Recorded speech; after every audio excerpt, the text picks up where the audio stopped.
Brought to you from Melbourne, Australia. This is the Badminton Podcast, a community for badminton players by badminton players, where we talk badminton, celebrate local heroes, interview players from all walks of life, and push you to grow as a player and a person. Introducing your hosts, Jeff and Henry. Welcome to the Badminton Podcast. I'm Jeff. And I'm Henry. And we're the co-founders of Volantwear, and we're here because we love badminton. Thank you so much for joining us. We're so excited to be here with the next episode of our podcast. If you want to find out more about what our podcast is about and why we started, please listen to our introduction episode. Today's episode is about creating and managing high-performance teams.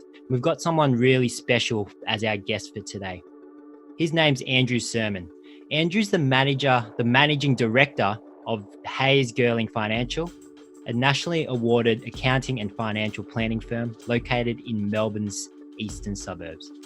Andrew's speciality is in building high-performance teams and developing people.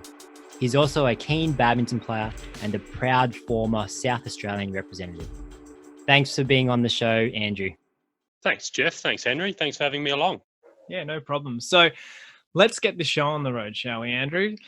I want to ask by first asking you a question about badminton, because this is a badminton podcast, right? So when did you start playing badminton?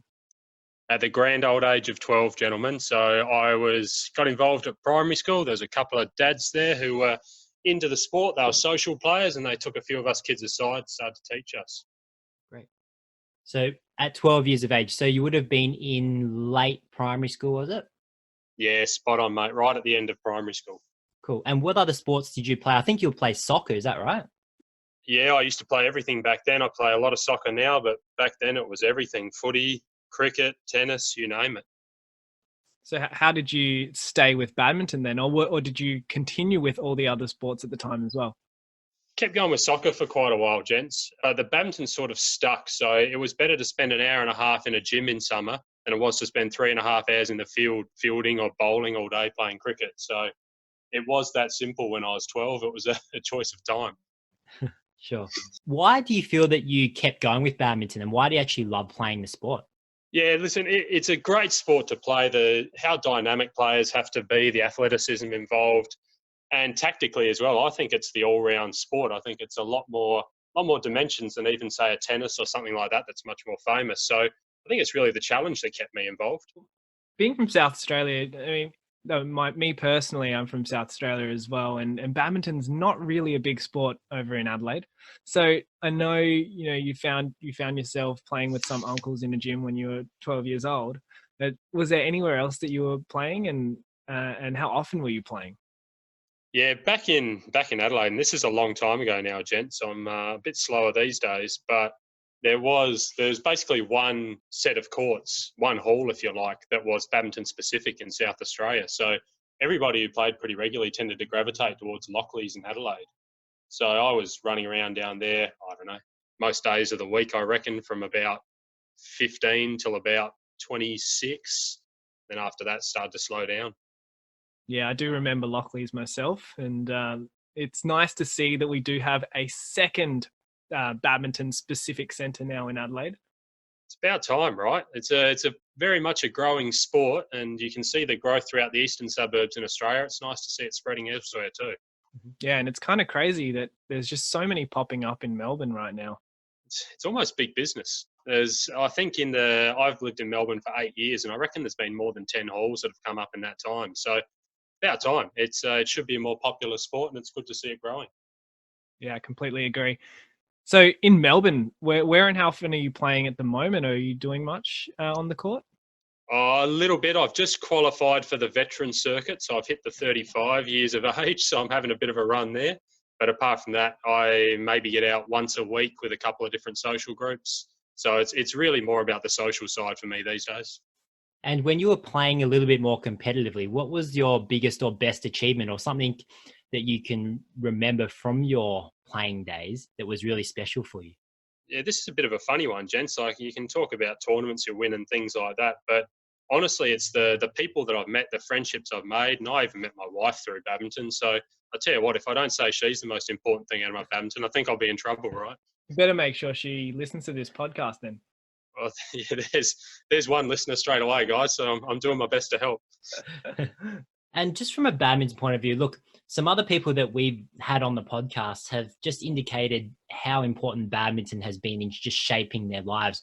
And for me personally, because it's been such an important part of my life for such a long time, just the training, the tournaments, the competition, the people that you meet, the team environment, being able to play by yourself as well as in a team, really helped shape the way I've basically lived my life in my family life, my friends, my social life, my professional life, my career, my academics as well.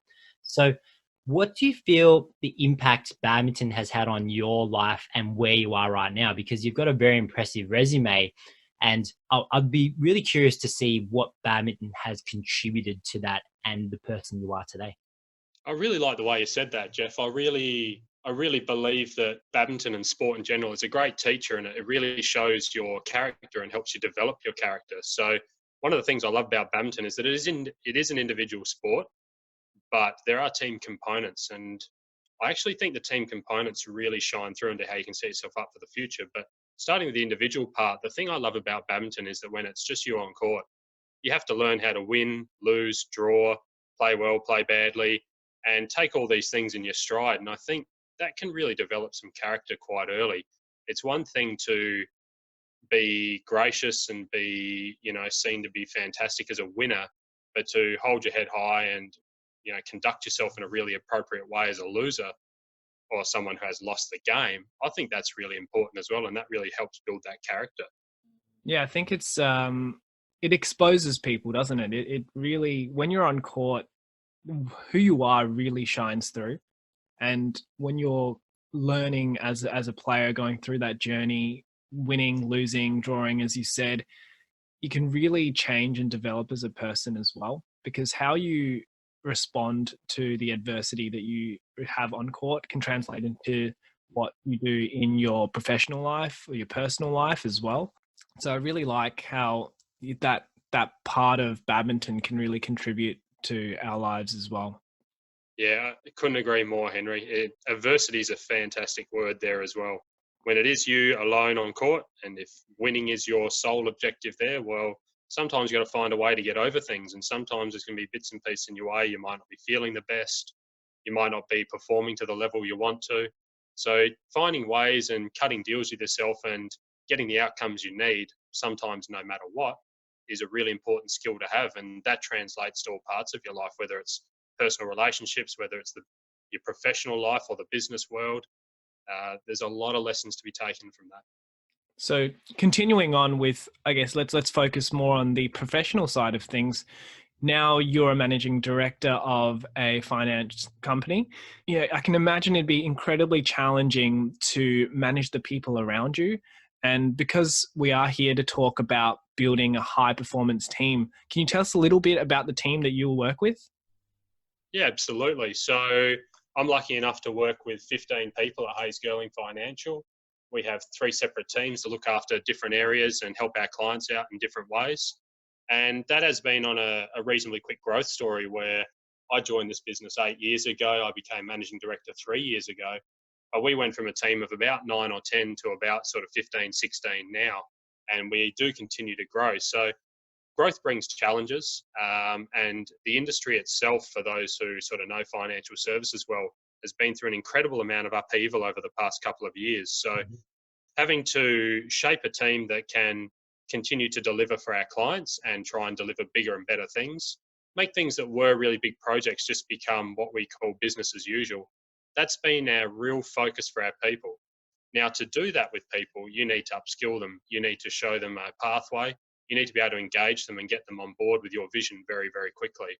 So I think that really is my day job these days, is helping my team achieve what they're trying to achieve, and obviously looking after our clients so that they get the lifestyle and financial goals they're after. Absolutely. From my perspective as well, part of the business coaching that I do professionally for dental practice owners is highly related to team as well, because there's so much that the importance of a good team around a dentist is really, really important. and the practice can't run properly just with the dentist working. The whole team needs to be working together.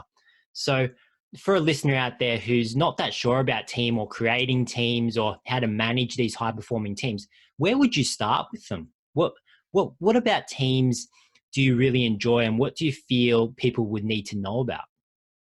So I think the important thing when you're looking at your team is that it needs to start with you.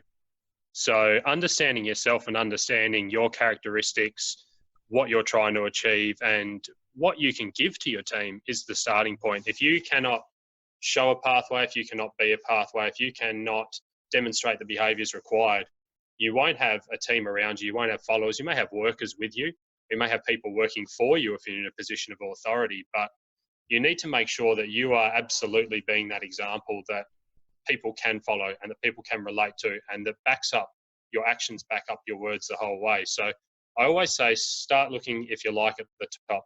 If there's a problem in the team, if there's something bad that goes on in your team and you're the leader or you're the head of that team, you need to look at yourself, not at the person who caused that problem. So step one, look at yourself and have a look at what you're doing and where you're going. Mm-hmm. Yeah, I really like that, Andrew, because it's sort of like you work for them, even though you're the leader, and you talk about how some people who might have all the authority and it's really just people working for them. It's like they are the visionary and they have many little helpers. Whereas what you're talking about is what I would feel is real leadership. And when you have a real leader, the leader is the one that's working for everybody else and determining how the others can do the best at their jobs and how you can help them achieve that as well.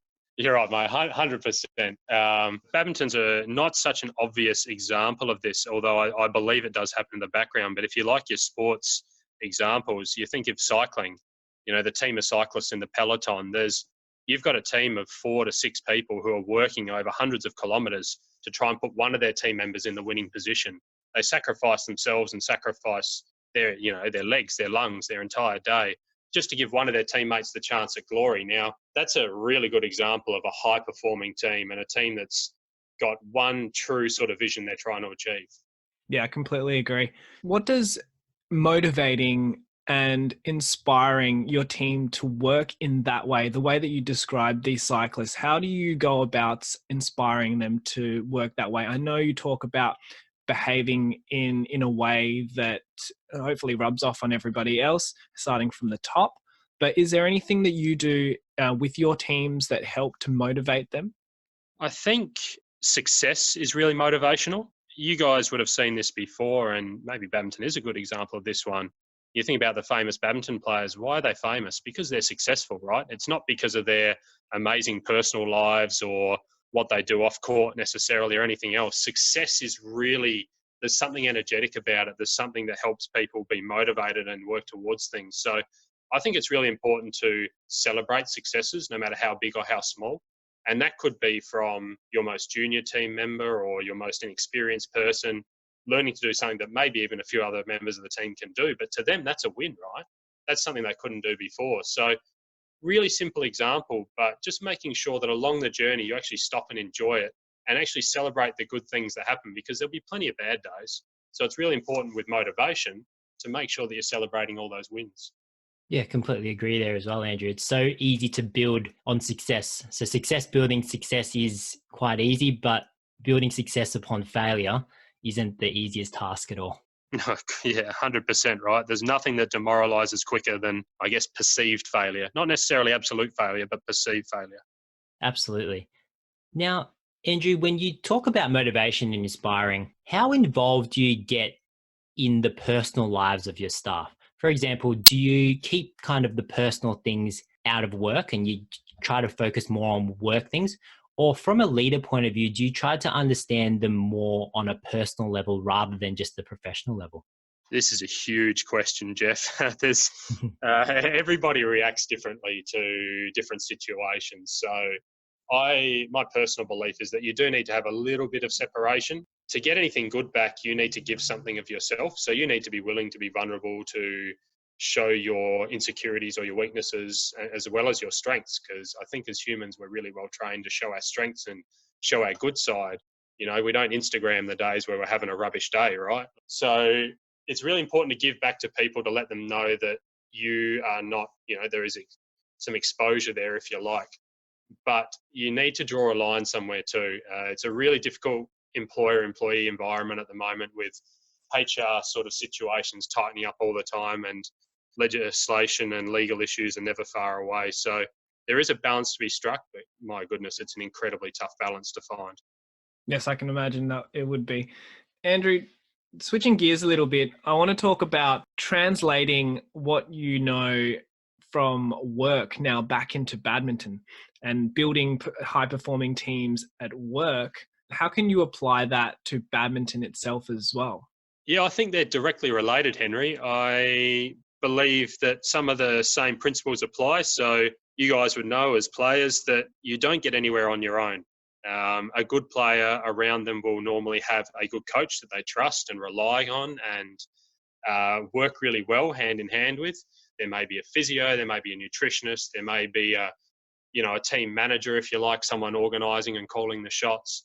So it's never just the player who gets to where they need to be. And then on top of that, you got things like stringers or equipment providers or doctors or whatever. So I think in success, there's a whole team effort that goes into it. And badminton in Australia maybe hasn't sort of fully realised that. Leadership, success, development, it all starts at the top. So without a strong view, without a strong vision, without a strong leadership, no team is going to be as successful as it can be. And I think that's some of the challenges badminton as a maturing sport is facing. Andrew, I actually really like where this conversation is heading.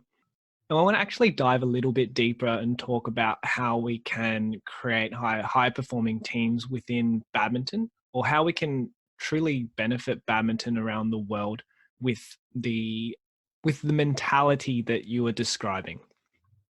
Yeah, it's a big question, Henry, but I think there's a lot that can be taken. So one of the things I've always found curious is that badminton is considered an individual sport.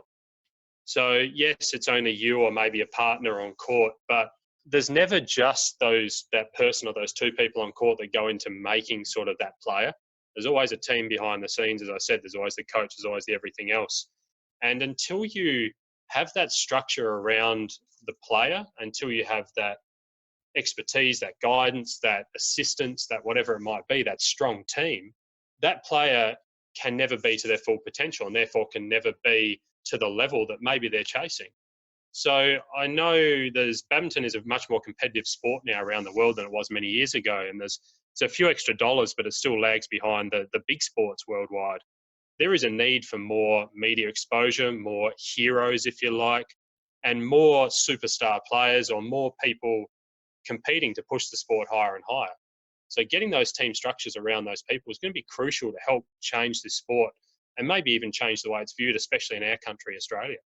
Given your experience in this kind of field, where do you think Australia is at in that horizon? Do you feel that we're close to being there, or do you feel like we're quite far away? I think results follow from this team orientation, this high performance environment. So you need to have a look at results and say, have they been satisfactory for what we've been trying to achieve? I'm not here to talk about them. I've never been really involved in a national setup or anything like that. But the guys who are running badminton in Australia will know whether that's hit the targets they want and whether it's got them to where they need to be. So if not, and if it's not working, then you need to look from the top down that we talked about at the start. So I feel like badminton's very much a juvenile sport. I feel like we've got a long way to go to develop everything, the ecosystem around the players to get them where they need to go. So do I see it developing? Absolutely. Has it got some ways to go? I think there's a lot of lessons that can be learned from looking at other high-performing teams to see what they do so right. I want to talk a bit more about this hero scenario that you're describing. So what do you see as a hero for badminton, or who do you see as a hero for badminton? I think it's really important to have someone that you can stand up there that, when we talk about the hero criteria, right, you're basically talking about kids worshipping them. So they meet that good character profile. They have normally amazing results or world-class results. If you look around sports worldwide at the moment, I mean, gents, you're as well qualified to talk about this as me. There's probably only a handful of people who truly meet that sort of hero characteristic. We've seen the tennis going on. You could argue someone like Rafael Nadal, he's just won his 19th Grand Slam. he'd be an inspiration for a huge amount of people worldwide. You see the same with Roger Federer in the same sport, Serena Williams, there's a few. But then tennis is a really well publicised sport. If we go back through badminton, I mean, gents, who would you name? Who's been the big influences? I think definitely Chong Wei and Lin Dan. I think that they revolutionized men's singles completely. Yeah, I think that they're the game changers. They're the Rafa and the Feds, and they were the ones that pushed the sport up drastically and just put a benchmark and put a level that everyone was striving towards. So for me, it's Chong Wei and Lin Dan. Couldn't agree more. Two generational players, right? Two of the best lot of results of all time. But if you go and spend time in Malaysia, Chong Wei is a hero. He's like living royalty. You know what I mean? So if you look around the world of badminton, though, and so Chong Wei and Lin Dan are probably the two really obvious examples. There's a lot of other countries that would love to have someone like that they could grab a hold of the coattails and ride to success, because one person that big has the ability to turn around the sport in the country. I think the one we haven't mentioned who sticks out for me is the Spanish girl, and I'm not sure if I pronounced her name right, but Carolina Marin. Spain is not the best known badminton nation on earth, but she's a 3 times world champion now, I think, women's singles, been world number 1 for several years. So you look at someone like that who's come from a non-badminton, number 1 sport background where Spain's famous for its football. And you think, yeah, gee whiz, there's probably something Australia can do and some lessons we can learn to have a chance to build a program, whether it is a couple of people getting a head start for it. Yeah, I think that's really interesting, Andrew, in that a lot of the times we tend to blame our country. And I don't mean that in a bad way, but it's kind of like, oh, we're from Australia. How can we create someone that's going to compete against China, Malaysia, Indonesia, Japan, Korea, all those countries? And it is really refreshing to see what Spain has actually done with Carolina. And I know that other than her, there's not really anyone else in the country creating results, but that is definitely something that can kickstart a whole program that can basically turn the sport around in the country, exactly the way that you said it. So I think that's really important to learn from the lessons of that, and not just say that we can't do it when there's clear evidence that it can be done in a non-badminton dominant sport. Yeah, no, Australia, we're renowned for our sporting prowess for good reason. We are a sports mad country, and I think with the right team, the right environment, the right resources, absolutely we can produce world-class players and have a really big impact on the world stage. There's a lot of investment that needs to go in, both physical, time, dollars, but of course it's possible. We've just got to find a place to get those resources. All starts with one person, gentlemen. It's amazing the difference one person can make. So I hope if people do listen to this, I really hope they do consider what they can do to help. You might not be the person that turns into a world-class player. You might not be the person who coaches that world-class player. But I can promise you, even if, how important some people are who organise a social group every week so 20 or 30 of their mates can play, and then 5 people see them playing and they come along for the ride. Like, even like what we would consider small things in the big picture like that, that's what adds up to this, this high performance type environment. It's doing the little things, doing it really well, and all these little efforts, they make the difference. I'm glad you brought up those social sessions, Andrew, because I do go to a lot of social sessions here in Melbourne and previously in Adelaide, and I haven't really spent the time looking back and being grateful for all those organisers like I should have, to be honest. No, try organising one for yourself for a few weeks, Henry, and you'll love their work. Trust me. I may consider it a volant one. Making sure you understand your players incredibly well, that's a fair part of the battle. Badminton club. And Andrew, moving from, say, sport as a whole, so badminton as a whole, if, say, someone was coaching and now listening to this podcast, of course, the importance of coaching and leadership in coaching is so important. How would you say that a coach could approach managing a high-performing team and creating a high-performing team? What do you think is really important for a coach who's got, say, several players that's playing, that he's training or she's training, and is really trying to bring a leadership kind of style role into their coaching? I think, again, it's really important to understand where you start from and the example that you're showing. So that's number one. Look at yourself first. Again, it's like any team. If you're not getting the results you expect and you're in charge of it, you need to have a really good look at you, not at them. having said that, I think when we see, the biggest sport in Australia, AFL, you look at the way the man management of athletes has become so prevalent and the need to understand people on a one-on-one basis and what makes them tick and where they react well to certain things and don't react well to others. I think that's the real skill of coaching. It's about imparting knowledge, education, and information in a way that your player can absorb and turn into useful action. Andrew, just switching gears now to more of a professional team environment. One of the tricky things that I had when I had my business was managing staff performance and trying to support them and get to know them as people and make sure that I knew what they wanted, what they came to work for, what their motivations were. So having that supportive role and leading in that way, but then also the fine line between that and discipline. And by discipline, meaning that I'm pulling them up for things that they know they should be doing. They're not doing things quite as well.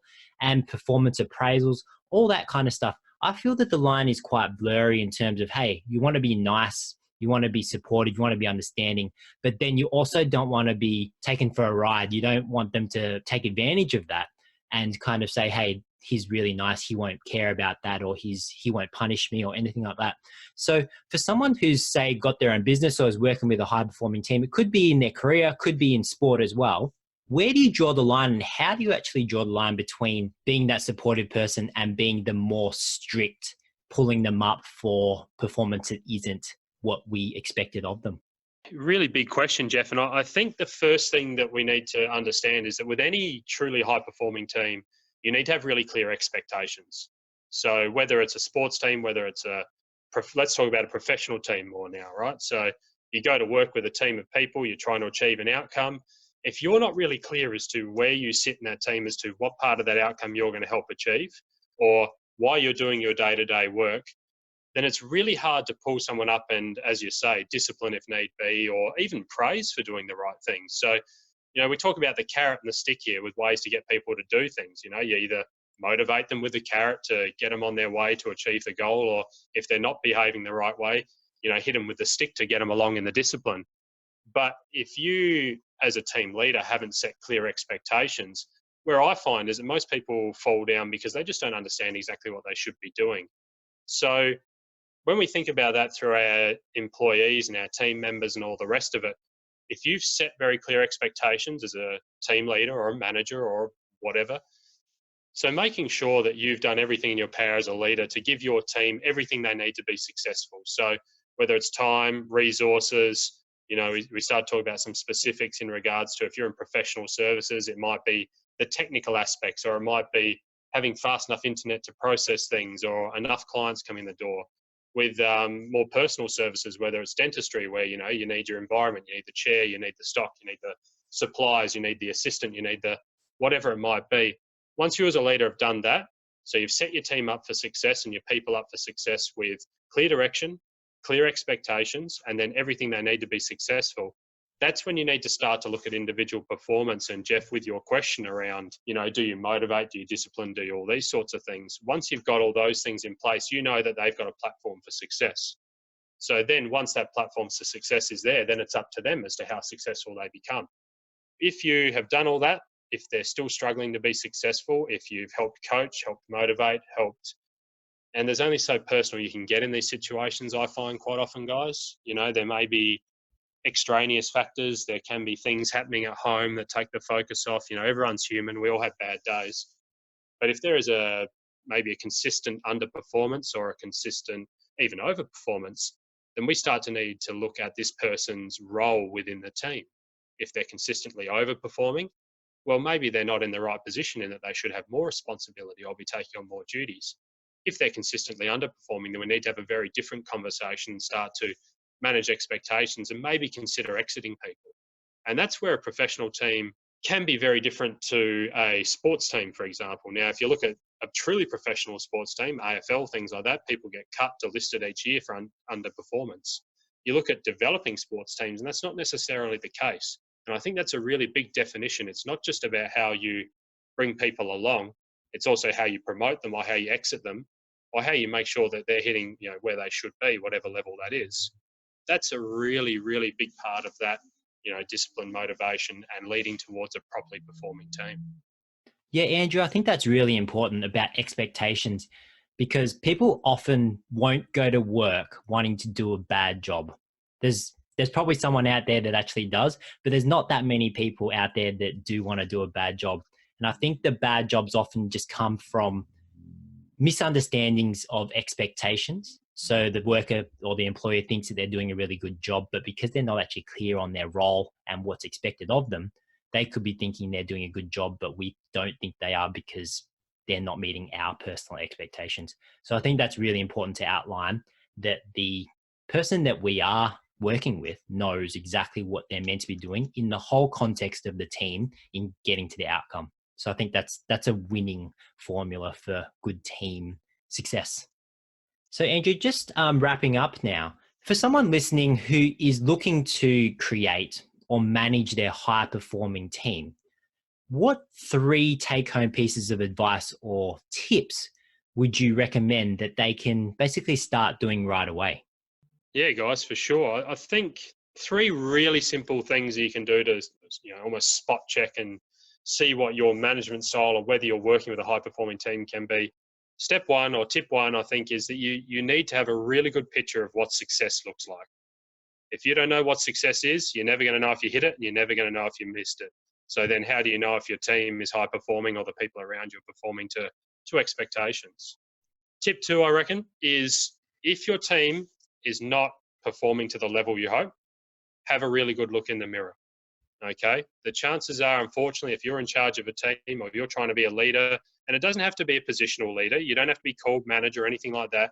You can be a leader no matter what your title is in any team or organization. But if the team isn't getting there, you need to look at yourself first before blaming other people. And probably the third bit I'll leave with, the third tip, if you like, and this was one that was told to me by another badminton player many, many, many years ago, is to celebrate the wins. There's going to be plenty of bad days, going to be plenty of times where your sport or your job takes more than you'd like from you, or it causes you problems. So make sure that when the good things happen, you really celebrate them and you make the most of it, because it might be a little while till they come again. Yeah, there's 3 really great pieces of advice, Andrew. And the good thing about them as well is that they are so actionable. The audience listening can actually take that information and apply it to their own teams, like you said, regardless of what kind of team they are managing, whether it be their professional life or personal or sports even. If our audience were looking for more pieces of advice, let's say, how would our listeners actually connect with you for that advice, or even just to have a game of badminton? The advice might be easier than the game of badminton these days, gentlemen, but looking for me on LinkedIn is the easiest way to find me professionally. More than welcome to connect. I'm happy to have a chat about anything that's on your mind. And in terms of badminton, well, you're going to have a look at the veteran circuit these days, guys. Otherwise, it's a bit hard to find me. Andrew, thanks so much for being on the podcast. Thanks for having me along, gents. I really appreciate the invite, and I hope your listeners got a lot out of it. I'm sure they absolutely did, because I got heaps out of it as well. There were so many invaluable takeaways from the conversation. And one really important point that I enjoyed listening about was looking within yourself rather than looking outside yourself and saying, hey, this person isn't doing this right. This person isn't doing this right. Or it's only because of this person, but really looking within yourself to see, hey, am I doing the right things to be this leader? Am I being the leader that is expected of me from my staff as well? And the second part of it is that you don't have to be a leader to lead. So you don't have to have the job title of manager. You don't have to be the coach. You can be one of the employees. You can be a team member, and you can still play a leading role in the way that you conduct yourself, the way that you look internally within yourself and ask, hey, how can I do this better? What do we need to do? Is this going to reach the outcome? There are so many things you can do proactively in a role that isn't, say, a leading role, and still be a leader at the end of the day. And I think that's really important to outline, that we don't have to have a job title in order for us to be part of and to lead within a high-performing team. Everybody plays their part, gentlemen. They all chip into the culture, so couldn't agree more, Jeff. They sure do. And for me, Andrew, in addition to what Jeff has taken away from this podcast, you do really need to set clear expectations. If you don't know what success looks like, as you said, you don't know if you've missed it, you don't know if you've hit it. So whether that be playing a sport, whether that be performing at work, it's important to know what you're trying to achieve and starting with why you're trying to achieve it as well. So thank you for that. So for everyone listening, thanks so much for tuning into the Badminton Podcast. We're going to continue to push you to grow both as a player and as a person by inviting special guests like Andrew Surman onto the show. Make sure that you keep sharing the love of the sport with everyone you know so that we can show the world how incredible badminton is. And if you want to connect with us, you can connect with us on Instagram, Facebook, and YouTube via our Instagram and Facebook handle, Volantwear, VOLANTWEAR, or on our website at www.volantwear.com. This podcast was brought to you by Volantwear, the most versatile badminton apparel you'll ever own.